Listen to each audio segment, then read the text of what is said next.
And welcome back to Coast. I'm George Norrie with our special guest tonight, Dr. John Klimo, a doctor, of course, in psychology. John, there aren't a lot of people with PhDs who truly believe in the afterlife.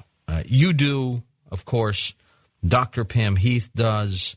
Why is that? Why do they kind of shy away from this? Well, I mean, if you are a traditionally trained scientist, you get so conditioned by the time you get up to and through a PhD that it kind of drums a lot of these alternative things out of your life. You don't see it modeled in your peers and your authorities and your teachers. It's pretty much filtered out of the professional literature, so you can't find research or evidence about these things. It's in a subcultural kind of marginalized place.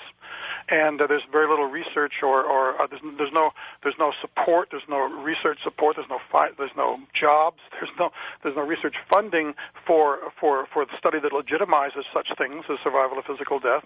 And so you sort of go along in a kind of an ignorant bubble that when you run into things like claims of the paranormal or particularly of survival of physical death, you just have a kind of a physical reduction. As you're a scientist, you have a physical reductionist knee-jerk response that it's junk science and it's pseudoscience and psychobabble and so on.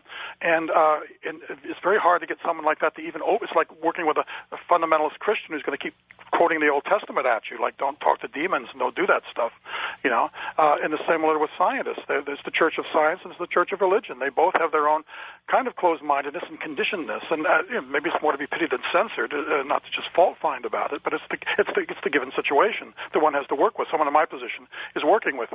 And so in psychology, you don't, unless you've had personal experience or known somebody who's had personal experience or run across something, the book falls off the shelf onto your head, like the universe wants you to know this synchronistically or something. You don't, these avenues aren't necessarily open to you. Like it happened to Pam Heath, it opened to her, just the spontaneous experiences began to occur and they were undeniable. So it's easiest to talk to someone who's had some kind of personal experience, that the foot is in the door, that they don't need a bunch of talking yourself blue in the face, arguing and convincing them and showing them evidence, and it's never enough. They're already on board experientially. But if you're not on board experientially and personally and subjectively in your own inner world at all, you're on the outside looking in, and it's so much easier just to stay in your status quo, your homeostasis, along with all your buddies, and just naysay it and fault find it and laugh, curtain it away, and so on. The same with extraterrestrial UFO stuff, too. And so it's understandable. To have compassion and empathy for one's colleagues and fellows is very understandable. That's why I try to get my foot in the door so that I understand their jargon and their terminology and what they hold dear, the Church of Science in this case, and I can talk about it as well as they can and know it as well as they can. Then essentially I've deferred to them, and then there's more likelihood that they might actually, if I say, now I've shown you that I know what you know as well as you do, and I can value it as far as it goes, and so on. Now, could you please listen to what I have to say? Can you, it's not my turn. I'll take the talking stick now, and would you give me the benefit that I gave you, kind of reciprocally, of listening to a little bit of this suggestion or argument or data or book or whatever it is. And that can help. And that is part of the change agentry. It takes some patience. But working within the system of academia and the scientific community is an uphill struggle because of that, what you could call state-specific consciousness. Most people of that club or of that culture and training and conditioning and knowledge base are of a particular kind of consciousness that it's hard for them to selectively attend to anything that falls outside of it. And so there's kind of like the three monkeys a little bit. But again, rather than just say they're the bad guys, they're the adversarial ones we have to tilt against and be estranged about, you can also say, what are ways to tease that open, to get a foot in the door, to plant seeds, to tickle it open, suggest a bit, to impressionistically give a sense of. And that's why the artist in me, I think, and the poet in me, tries to find ways to get past the guardians of the gate, so to speak, and the closed-mindedness, and to plant those seeds. But most people in academia don't come from a creative background and aren't stepping to the drummer of a believer. By the way, William James, the kind of the godfather of American psychology and philosophy, the turn of the 19th century, 20th century, he wrote a book and coined the term the will to believe. And I have to admit, or I'd get in trouble. I say, I have the will to believe. In other words, I want to believe in survival of physical death. You have to have it, or you can't believe. That's right, yeah.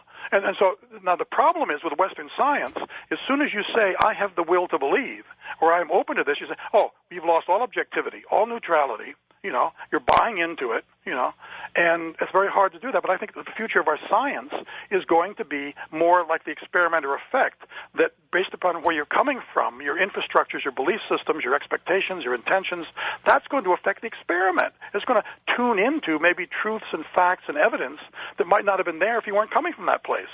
So maybe being a true believer might tilt experiments to come true in your favor, just the way right now the people who are physical reductionists and don't believe in any of these more transcendental or larger reality things, they don't get those results. It's like in parapsychology we call it the sheep and the goats.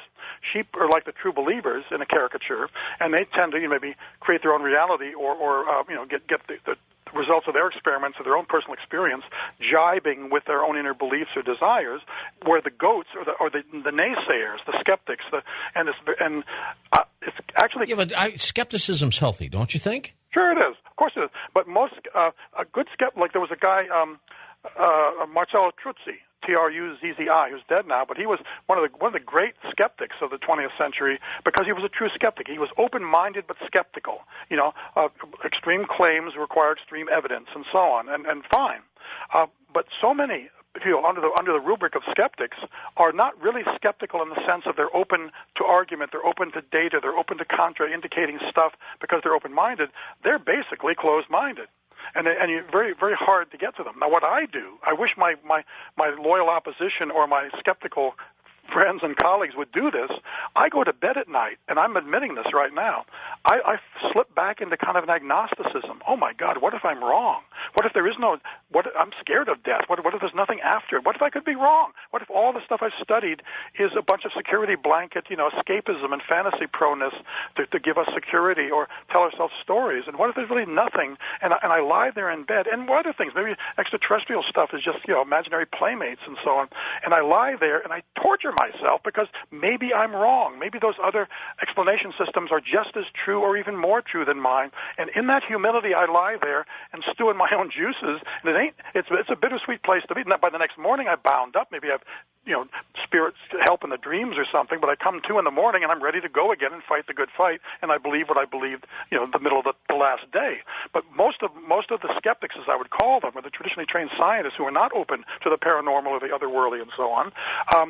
Don't lie in bed and torture themselves that way, I don't think. Carl Sagan, I doubt, ever did. He could believe in extraterrestrials or inhabited other worlds, but not on my doorstep, so he didn't believe in really UFOs. But he wasn't, he wasn't a believer that we've been visited. That's right. And he went to his grave, essentially, not being open to data, to personal experiences, to contactees, to abductees, to even nuts and bolts, sightings and radar things and all that kind of stuff, because it was contrary to a core belief.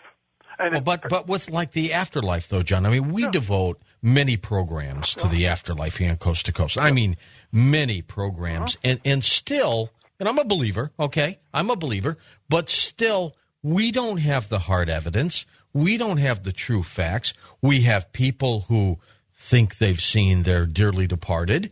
We have people who think they have died and have seen the light, like Daniel Brinkley. Near-death experience, yes. But where's the real evidence? We don't have it. Like you said earlier, the only way we're really going to find out is when we cross over. I would like to think that I believe in God. I don't always use the term, but some universal being and consciousness field that we're all embedded in and emerging from and sustained within, and it's kind of a unity consciousness, and we're just kind of dissociated away from it and trying to overcome that dissociation. But given that, I believe that if our creator or our sustaining ground of being underlying us and sustaining us, I believe that in its wisdom or in its cosmic jokeness, it's given us this kind of ultimate creativity and free will to make our own decisions. And so I think there was somebody said once, and I quoted it in the channeling book, there's this area, this strange zone, kind of twilight zone, where there's going to be just about enough evidence to prove to the true believers so they can believe, and just not quite enough evidence for the non-believers to believe, and so there's enough evidence for them to not believe, to believe in what they're believing in. And it's kind of this plastical zone where we we have to go into the booth by ourselves, or go into the closet to pray, as the Christian said, and make our own peace with this. But there's never going to be a free lunch. Nobody's going to appear on the Tonight Show and say, here's the evidence. It landed on the White House lawn. You don't have to think for yourself. You don't have to decide for yourself. You don't have to go within and weigh this as a son or daughter of God or this large creational ground. And I think that's part of the beauty of the creativity of the cosmos and the free will that's there, that we're kind of left to our own devices, and it isn't always a fulfilling or satisfying picture, but it certainly is makes living be kind of exciting, because there is no easy answer. Unless from the Church of Science or the Church of Religion, you just buy into it fundamentalistically and then don't think for yourself.